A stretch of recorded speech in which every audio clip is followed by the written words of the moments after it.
Hola, mi nombre es Luis Cano. Muy buena tarde, licenciado. Soy estudiante de la carrera de nutrición en la Universidad Rafael Andívar y el día de hoy le voy a leer sobre el capítulo 5 del libro de Don Quijote de la Mancha. Capítulo 5, donde se prosigue la narración de la desgracia de nuestro caballero. Viendo pues que en efecto no podía menearse, acordó de acogerse a su ordinario remedio, que era pensar en algún paso de sus libros, y trújole su locura a la memoria, aquel de Baldoninos y del Marqués de Mantua. Cuando Carloto le dejó herido en la montañina, historia sabida de los niños, no ignorada de los mozos, celebrada y aún creída de los viejos,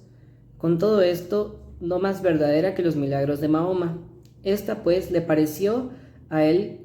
que le venía de molde para el paso en el que se hallaba, y así con muestras de grande sentimiento se comenzó a volcar por la tierra y a decidir con debilitado aliento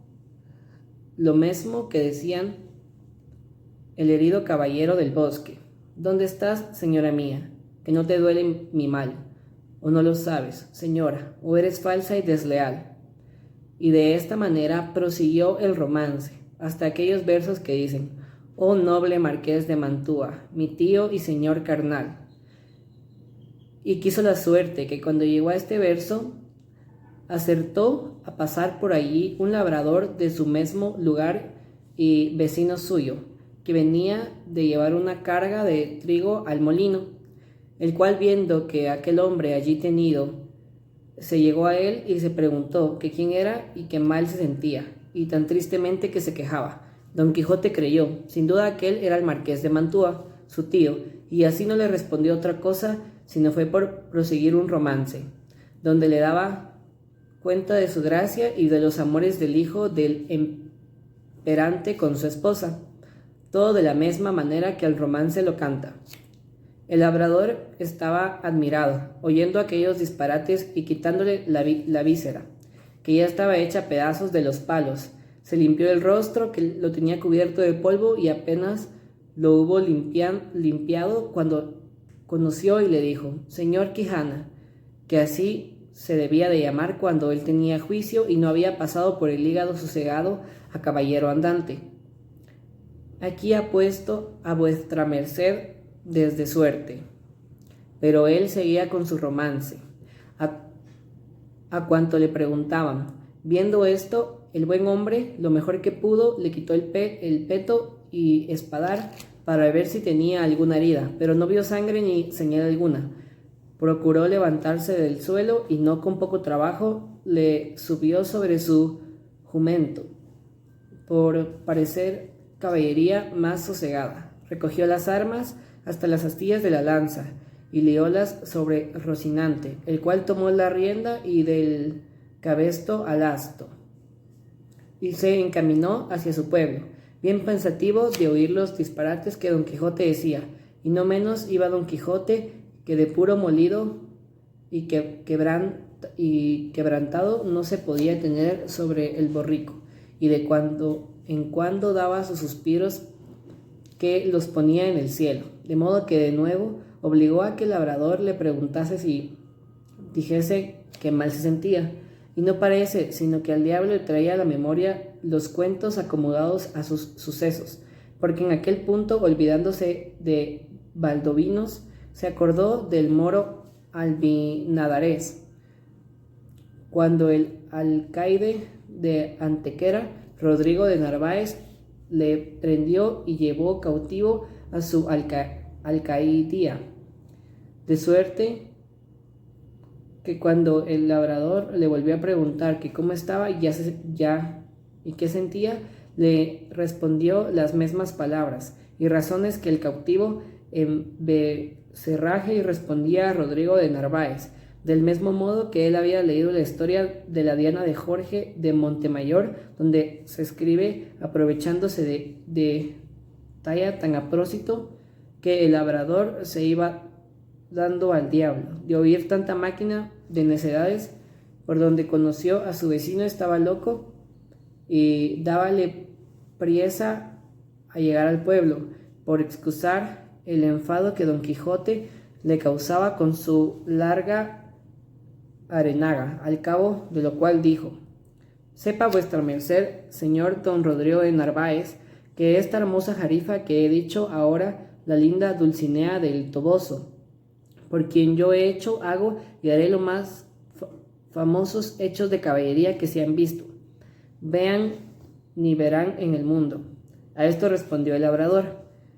Miré vuestra merced, señor pecador de mí, que yo no soy Rodrigo de Narváez, ni el marqués de Montua, sino Pedro Alonso, su vecino, ni vuestra merced es Valdonivos ni Albindarráez, sino el honrado hidalgo del señor Quijana. Yo sé quién soy, respondió don Quijote, y sé qué puedo hacer. No solo lo que he dicho, sino todos los 12 pares de Francia, y aun todos los 9 de la fama, pues a todas las enseñanzas de ellos todos juntos y cada uno por sí, hicieron su aventajaran las mías. En estas pláticas y en otras semejantes llegaron al lugar a la hora que anochecería. Pero el labrador aguardó a que fuese algo más noche,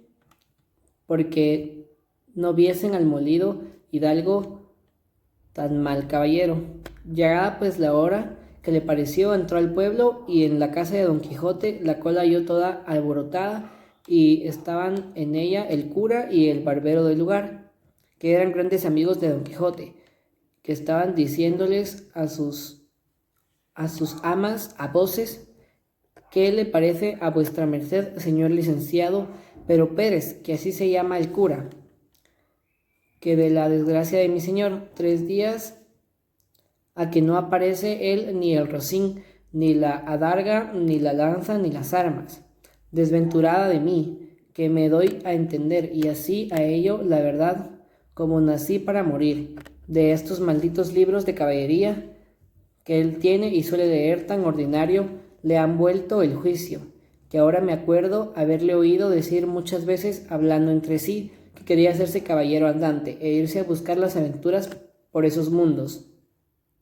Encomendados sean a Satanás y a Barrabás tales libros que así han hecho a perder el más delicado entendimiento que había en toda la Mancha. La sobrina decía lo mismo y aún decía más: sepa, señor maese Nicolás, que este es el nombre del barbero, que muchas veces le aconteció a mi señor tío estarse leyendo en estos desalmados libros de desventuras 2 días en sus noches, al cabo de los cuales arrojaba el libro de las manos y lo ponía a mano a la espada, y andaba a cuchilladas con las paredes, y cuando estaba muy cansado decía que había muerto a 4 gigantes como 4 torres, y el sudor que sudaba del cansancio decía que era sangre de las heridas que había recibido en la batalla. Y bebíase luego un gran jarro de agua fría, y quedaba sano y sosegado, diciendo que aquella agua era una preciosísima bebida que le había traído el sabio Esquisefe, un gran encantador y amigo suyo. Mas yo tengo la culpa de todo, que no avisé a vuestras mercedes de los disparates de mi señor tío, que los recomendarán antes de llegar a lo que ha llegado, y quemarán todos esos descomulgados libros que tienen mucho que bien merecen ser abrazados como si fuesen herejes. En mi comentario personal, creo que, como todos sabemos, el libro de Don Quijote de la Mancha fue escrito hace mucho tiempo. Entonces, creo que para nuestra adaptación literaria del día de hoy es un poquito complejo el aprender a leer las palabras, ya que no estamos acostumbrados a leerlas de golpe. Como todos sabemos, en la literatura y en la lectura hay grandes contradicciones, ya que la literatura antigua se manejaba con un idioma diferente al que nosotros manejamos ahora. Creo que han crecido las adaptaciones de las palabras, como por ejemplo podría ser como mesmas y mismas, que ahora lo conocemos como esta es la misma casa de alguien, o estas son las mismas camisas de mi papá. Podría ser un ejemplo. Creo que que es importante tener un sentido de adaptación sobre la lectura, por así decirlo, contemporánea y la lectura conceptual que vivimos hoy en día. Las tres palabras que busqué y no entendí claramente en mi lectura fueron trújole, que es forma de expresar pena en una conversación. Otra que era una palabra clave en mi lectura, que era el nombre del caballo de Don Quijote, que se llamaba Rocinante, que significa forma de razonar muy duro. Sin embargo, esta palabra era el nombre del caballo de